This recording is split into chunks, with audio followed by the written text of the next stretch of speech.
Le médecin conseille d'abortir à bébé. La mère dit non et à la naissance, il le voit. Ce jour-là, l'Australienne Holly Hodgson a eu l'échographie de 2 semaines et tout indiquait que ce sera la première fois qu'elle verrait son bébé vraiment et pourrait même savoir si ce sera un garçon ou une fille. Mais le jour qui était destiné à être rappelé pour des choses aussi heureuses, c'était pour les autres et très différent. Quand ils ont fait l'échographie, le spécialiste a réalisé que quelque chose n'allait pas avec le bébé. Autour de son ventre, il y avait autre chose qu'on flottait. Ça c'était quoi? Cet intestin qui, au lieu d'être à l'intérieur de son abdomen, avait été mal formé et était visible de l'extérieur. À cette époque, son médecin était extrêmement clair et direct avec Holly. L'anomalie congénitale était appelée gastrocystis et sa recommandation forte était qu'elle interrompait immédiatement la grossesse car le taux de survie de fœtus avec cette malformation était très faible. Mais Holly et son mari, Stephen,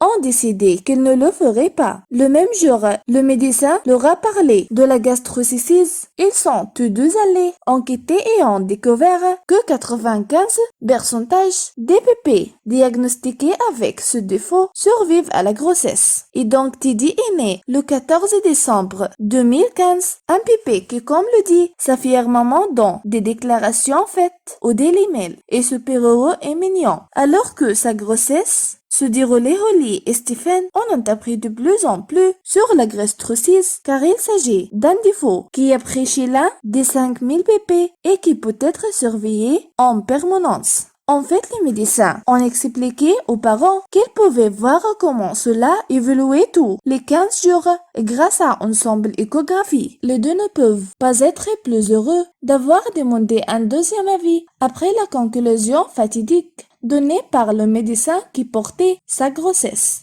Quelle chose stupide vous avez fait pour me conseiller de me faire avorter, dit tristement Holly Hodgson. Mais l'important pour eux est que Teddy soit vivant et que bien qu'il soit né prématurément, les médecins ont rapidement tout mis en place pour que la vie de nouveau-né ne soit pas en danger. Comment l'ont-ils fait? Ils ont dû attendre près de 15 jours pour que son système digestif finisse de se former et de se développer complètement, car il était né prématurément. De cette façon, ils se sont assurés qu'ils pouvaient introduire les intestins dans son abdomen. Pendant cette quinzaine, ses intestins étaient dans un sac, alors qu'il était allongé sur le dos. Tout s'est bien passé et Teddy a pu rentrer chez ses parents 8 semaines plus tard. Lorsque Holly s'est retrouvée physiquement et émotionnellement rétablie, il a appelé la première médecin pour lui dire ce qui s'était passé. Il ne s'est pas excusé, il l'a félicité pour cette heureuse naissance.